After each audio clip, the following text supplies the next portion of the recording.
Good day everyone, this is Edward Duque from Honda Cars Cainta, and today i-release natin yung Honda City na S 1.5S 2024 Honda Sensing. So ito, i-release na natin siya. Susunduin ko na lang yung client kasi ready na lahat ng documents na pirma na namin. Yan.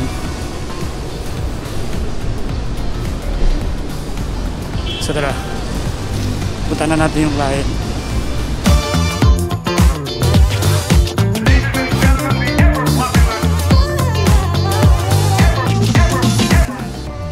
Tara na, mag-vlog na tayo. Ready na, so din na lang natin i-check kasi puno yung unahan natin.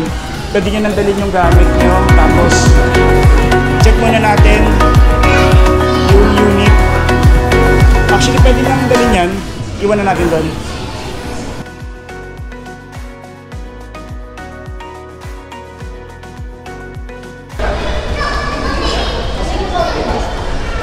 Sir Christian, si Sir Makoy na. Hi sir. Branch manager namin. Thank you sir, thank you. Sir, taga ano pa yan? Pangasinan. Ay, La Union pa. Sir, after this sir, diretso na tayo. Actually sir, okay na naman yung kotse. Okay na yung unit. Check na namin sir. Thank you sir, thank you so much. Thank you po at nag-i-review po si Honda Cars Cainta. Anyway sir, of course sir, it's a vanity.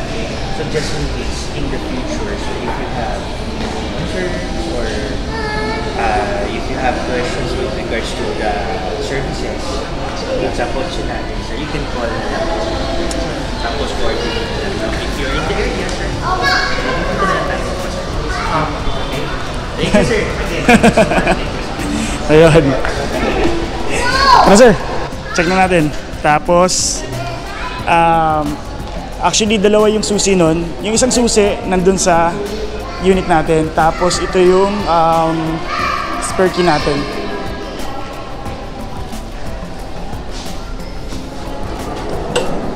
Si ma'am, ayun na. Mag-picture na lang tayo dito. Pag-abante, check muna natin dun yung unit.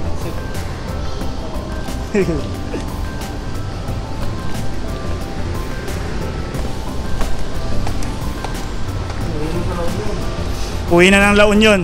Tara, let's na. Sir, pasama. Gusto ko mag-surf doon. Surf tayo doon. Ayan na. So ngayon sir, ang gagawin muna natin, i-check natin yung unit kung may mga gas-gas. Ma-assess kagad natin kung may concern kayo. Medyo umulan-ulan lang sir, kaya may mga patak. Medyo malakas. So check nyo sir kung merong gas-gas or dent.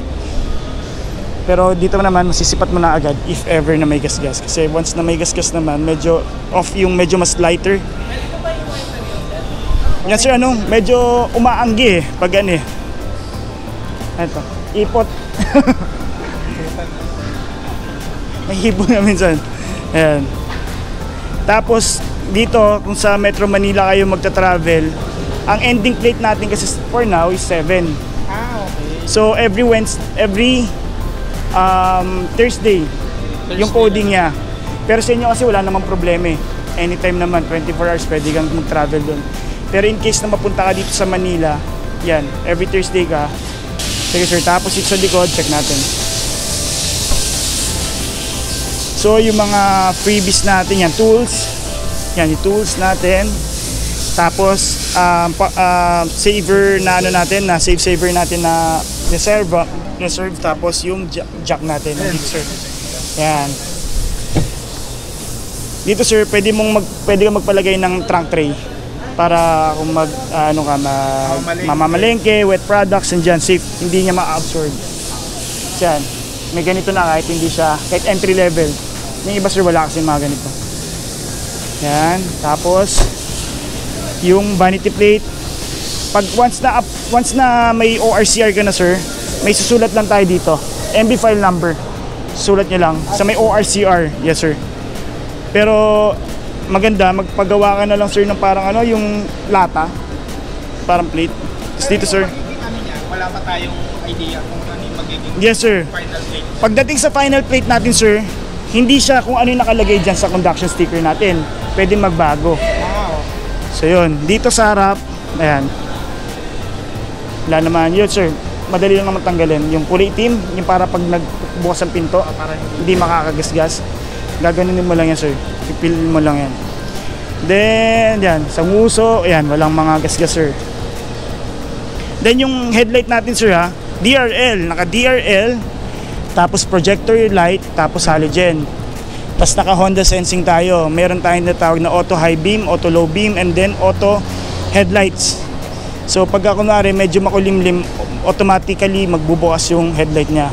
Tapos pag may nakasalubong ka na naka high beam, mag-high beam din siya, high beam and low beam. So ang kulang lang dito for V variant, kamukha niya yung V variant, wala lang fog lights. Paano? Tapos ito, yung naka-blinker lang, wala po dito, and then yung chrome. Pero minimal lang naman. Pagdating sa engine naman is 1.5 engine, CVT transmission. Tapos yung sa check-up naman, nabanggit naman na sa inyo na every 6 months or every 10,000, whichever comes first. Tapos yung first 1,000 nyo is libre siya sa any Honda dealer. Apo. Pero yun nga, sabi ni Sir Makoy, if ever na magawi kayo dito ulit sa Metro Manila, pwede kayo magpa-ano sa akin, magpa-schedule, tapos ano na natin, check nyo sir dito sa loob. Nandito na yung invoice natin. Ano yun? Policy tip. Depende sir sa service advisor kung ano po ang i-advise. Pero sa ngayon, parang mas maganda kahit papano, kahit yung ano lang, semi.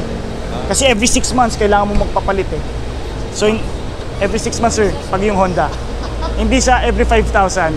Pag yung mga, like yung mga ibang mga model natin or brand. Hindi nagagamit. Yes sir, kailangan mo rin sir sundin yung ano ha. Kailangan mo rin sir sundin yung maintenance natin na schedule. Kasi kung hindi mo nasunod yun, pwedeng ma-void yung warranty mo. Yung warranty nyo naman sir is warranty nyo is 100,000 kilometers or 3 years po. Tapos yung battery sir, iba yung warranty ng battery. Nabanggit na rin sa inyo na 1 year lang po. Yes sir. Check natin sir. Sir, okay, dito lang muna ako.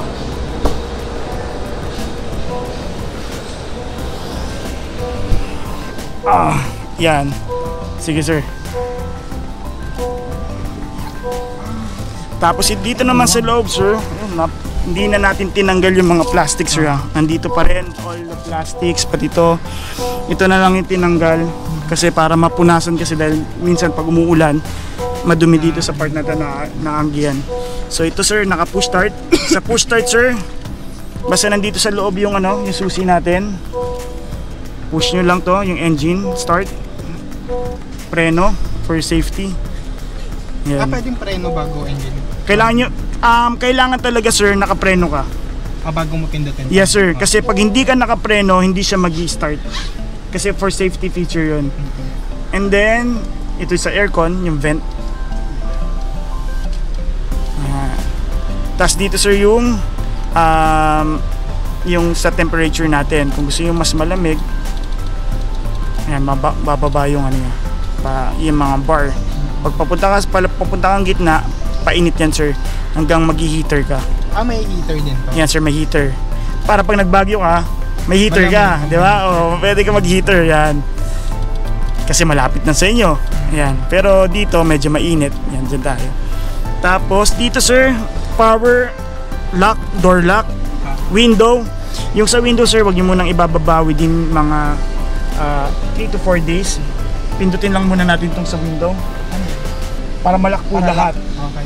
Pero ito sir, actually mabababa po kasi ito ng driver's side. So i-remind nyo na lang po si sir na wag mo nang ibababa kasi baka mawawala yung sa tint natin, matatanggal yung tint. Tapos for adjustment sir, ito sir, gitna, left. Tapos dito sir, up and down. Tapos pag off yan, pag nasa gitna, then right. Yan. Medyo pala. Yan. Adjust na natin. Yan. Tapos, ito sir, yung sa rear natin, pag sa gabi sir, yung nagandahan dito. Pag kunwari yun sa likod natin, medyo naka-high beam siya, medyo nasisilo ka dito. Pwede mo siyang i-up. Pag in-up mo yan sir, makikita mo may reflection. Tapos mag-dim yan. Naka-dim yan. Hindi yan sir yung parang pag enough mo na walang reflection. Ayan sir, pag nandito ka nakaupo, may reflection yan sir. Yan sir, tinan mo. Pero mas dim, naka-dim siya, mas lower yung ano niya. So, yun yung purpose niya para, kasi yung iba parang wala eh, hindi nila na-explain. Pero actually yan yung, may mga kotse kasing may auto-dim yung rear natin. Pero ito naka-manual lang. Ayan. Tapos map light. Dome light sir dito. Vanity mirror natin dito meron, dito sa kabila wala. Okay. Dito sir. So yun sir, pagka mag-aayos ka habang traffic, papapogi, mag-gel tayo sir. Tapos gauge natin, very simple lang naman. Lahat dito sir, makikita mo pag nag-overheat may lalabas na red sign for the temp. Tapos yung check engine natin, nandito yung lahat, even the airbags pag may mga error, lahat dito lalabas sa gauge panel natin. Ito yung RPM, then ito yung kilometer per hour natin. Tapos dito sir, makikita nyo, check natin, home button. Kung gusto mong i-check sir ha, yan, 11 kilometers pa lang yung natatakbo ng mismong unit natin. So yan, from Thailand, bababa sa Batangas Port, pupunta sa Laguna, ikot-ikot sila dito, and then dito, yan yung pinaka-tinakbo niya. So batang-bata pa talaga yung unit. Yan, yung mga information. Ito sir, yung mga sa information. Pero yan yung mga kilometer per liter. Hindi, average niya is 1.4 sa ngayon kasi hindi pa naman siya totally na magbiyahe. Then dito sir, yung sa mga ano natin, sa controls natin dito sa audio, and then sa Bluetooth po, hands free. Pwede kang tumawag or pwede kang sumagot ng tawag using ito yung button natin. Tapos for Honda Sensing, yun sir, lahat ng variant natin ng Honda City is naka Honda Sensing siya. So nandito sir yung mga adaptive cruise control, yung mga lahat sir. So pwede mong i-on, pwede mong i-off. So tapos yung sa Honda Sensing pala sir is additional safety siya. So wag din tayo magre-rely lang dito sa Honda Sensing. So dapat syempre sa LTO, di ba, dapat lagi kang focus sa kalsada. Nasa sayo pa rin yung safety, sir. Nasa focus mo pa din, sir. So additional lang siya kasi minsan katulad na pagka medyo maulan, hindi nagiging accurate. May mga times kasi na hindi accurate yung Honda Sensing, like pag medyo ma-fog. Kasi kahit naman tayo yung visibility natin medyo maapektuhan din. So ganun din si Honda Sensing. So then dito sir, yung may mga auto high beam, low beam yan. Pag in-auto mo yan sir, lalabas ito, auto headlights. Tapos yan sir, naka-on na yan. Pag i-off mo sir, off mo lang ganyan. Tapos yan, wala na. Pansinin niyo sir, yan. Ayan no, naka-auto siya, 'di ba? Kasi medyo madilim na. Actually sir, for safety maganda rin na naka-auto kasi hindi naman siya all the time na nakabukas. Kasi even kunwari biglang umulan, kailangan mong for visibility ng ibang mga mga drivers. Pag nagbukas kasi yung headlight mo, pati taillight, makikita. So normally sir, pag umuulan kasi mas maganda for safety, buksan natin yung headlight pati yung taillight. Kasi minsan may mga heavy tinted na mga kotse, hindi tayo mapapansin. Yan. Mas maganda talaga, advisable sir, kaya meron talaga ganyan. Yung iba naman kasi sir, parang gusto nila para mapahaba yung buhay ng bulb, na-off nila. Kasi may life yung bulb niyan sir. Depende sa hour kung ilang hours siyang gagamitin. So dito sir, engine start, tapos vehicle stability assist, yung anti-skid yan kasi sir, for safety, additional safety. Pag umuulan, medyo madulas yung kalsada sir. Tapos, yes sir, pwede mong pindutin yan. Tapos itong natin sir, pala is hindi pa tayo naka-smart entry. So lang siya, ito lang, button lang, unlock button tsaka lock button. Tas ang maganda dito sir is meron ka ring button para ma-open yung natin, yung trunk natin. Nandiyan na ba yung isa sir? Dito sir. Tapos ito sir, tago mo to sir. Kasi nandito yung, yes sir, nandito yung code kasi pag nawala mo yung susi. So ito lang, ito lang ang lagi mo sir gagamitin. Econ mode sir, ang Econ mode is additional safety siya para for fuel efficiency. Tapos ang kinagandaan nito sir, lalo na pag nandito tayo, naka-on na siya, ibig sabihin city driving, medyo ma-traffic, kukontrolin niyo yung aircon, pati yung pagtakbo mo. Para yung kilometer per liter natin, mas magiging maganda po yung performance. Pero pag long drive tayo, maganda rin siya naka-off na lang. Kasi mas matipid po. Yes sir, kasi actually mas matipid ng kotse pag tuloy-tuloy yung takbo. Then, ito, okay na yan. Rear and front natin, may defogger tayo. Ayan, sa rear. Yung itong front ano? Dito sir. Defogger din yan? Yes sir. May defogger Dito, din siya. ayan. Ay, doon. Okay. Ayan. Tapos sa rear. Para saktong-sakto sir pag medyo ano kayo sa Baguio na talaga magagamit mo yan. Tapos dito sir yung mga settings. Ayan. Dito sa front. Tapos dito sa front natin and ilalim. Tapos dito yung front, dito and ilalim yan sir. So pero maganda dito lang sir. Tapos yung air recirculation siya, ito sir, yung maaamoy mo or mabubuksan yung vent natin, maaamoy natin yung labas nating ano. Pero mas maganda laging naka-on to sir. Kasi nasa loob lang, plus kasi mas mabilis mapalamig yung kotse pag naka-on lang to sir. Kasi siyempre yung hangin sa labas na maihigop ng blower natin is mainit, madumi din sir. Yung fuel yung cabin filter kasi natin, yung pinaka-filter ng aircon, pwedeng mas mabilis madumi yan siya sir. Then yan, ano pa ba? Tapos dito, FM, Bluetooth. Yan, pwede na yan dyan sir. Tapos pwede mong i-connect yung phone mo, Spotify, ganyan. Saan? Paano ba? Yan sir, Bluetooth yan sir. Tapos add phone. Add phone lang natin, yan sir. Try na natin para ano. Para mamaya magkaon. Tapos yan sir, Honda. Hanapin nyo lang yung Honda. Search nyo lang, Honda. ayan, Honda. Click, pair, allow. Yes. Naka-Apple ka ba sir? Oo, Ayan, naka-Apple. ready, Apple na po siya. CarPlay na siya. Okay. Hindi na kailangan ng cable. Hindi mo na kailangan ng kable yan. Pati yung sa mga mapa yan, magagamit mo na yung sa Waze. Magagamit mo na yan. Tapos, yan, pati yan, makikita natin yung mga itugtog yan sir, yan. Ay, pwedeng control din dito. Yan, yes sir. Kunwari ganyan. Tinanggal ko sir yun eh. Yan. Pero sir, yan ko lang ha. Kasi makaka-copyright tayo dito sa YouTube. Kaya inalang natin. Pero yan, okay na siya. Tapos Waze, pwede mo nang yan dyan. Pwede mo nang i-display dyan. So, isa pang kinagandahan siya, kahit na entry level ka, naka-Apple CarPlay ka na, Honda Sensing na, yun yung mga kinagandahan. Tapos other than that yan, yung sa mga charger natin, power outlet. Tapos yung sa mga USB natin, nandiyan na po. Yan, lalagyan na ng kay na Sir Bala, yung mga ORCR nandiyan na po. Tapos ito sir yung natin, yung invoice natin sa ngayon, yan yung proof na sa inyo yung kotse. Yan, tapos isa pang nyo sir, yung tinatanong nyo sir is ito, yung sa engine. Oo. Yeah, tatanong natin, bubuksan natin sir, para in case baka kailangan mo, pero sa ngayon di pa naman. Ito sir, ay ito sa gasolina, ito sa engine bay po. Yan.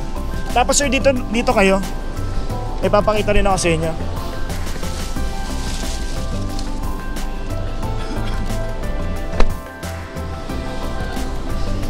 Yung sa sukat ng tires natin, yung sa hangin, nandito sir, dito po.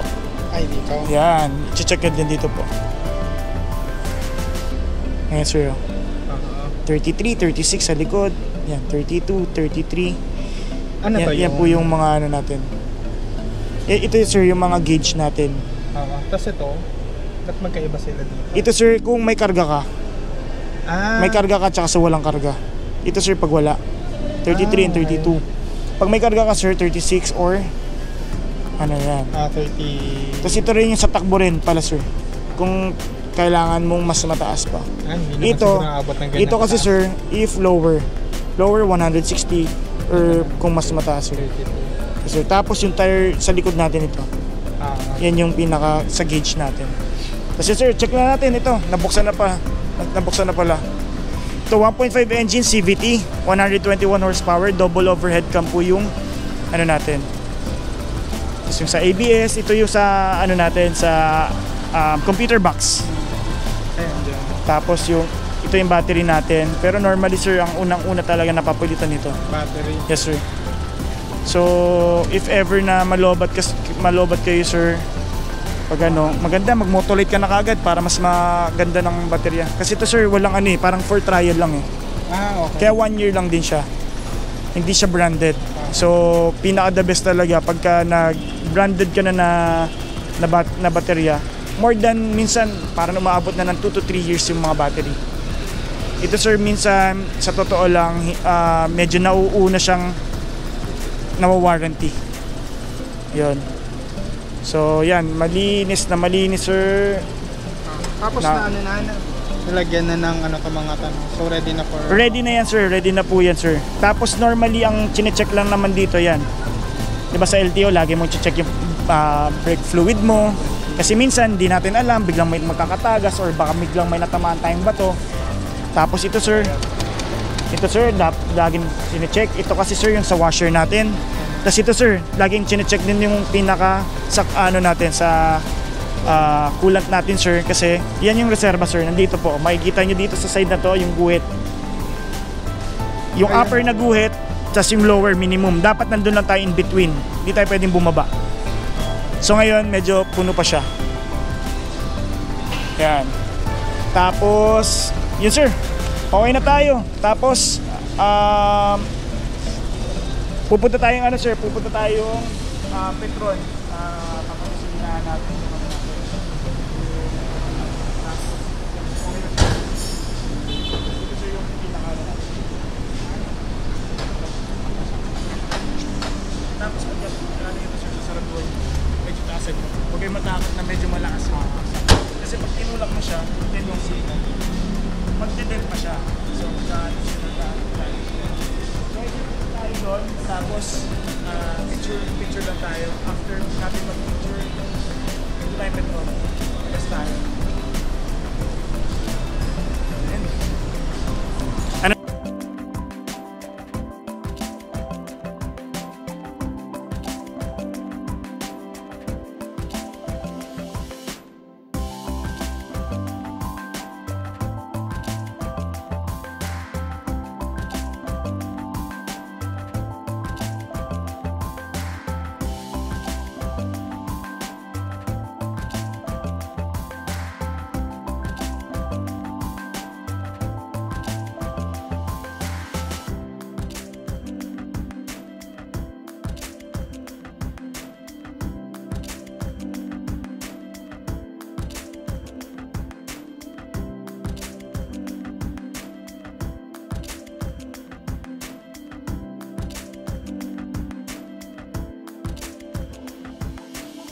Yan.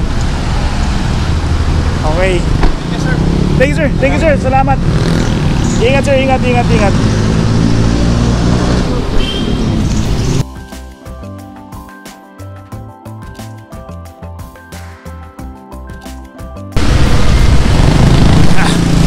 So yun, another successful release na naman tayo ng Honda City S variant. First time natin Honda City S. And yung si Sir Christian pala is from La Union. From La Union siya. Then naging course sa atin. Siyempre maganda na naman yung deals natin.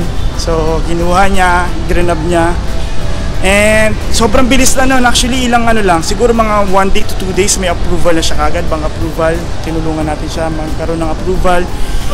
Then binigyan natin siya ng magandang siyempre magandang offer para siyempre malayo siya di ba? Para dito talaga kukuha. So yun, if ever na interested kayo sa promo namin, if ever na pakuha na kayo and naghahanap kayo ng best deal, iwan ko yung number ko dito, chat nyo ako, tawagan nyo ako, and then don't forget to comment, subscribe dito sa channel natin. So yun, thank you.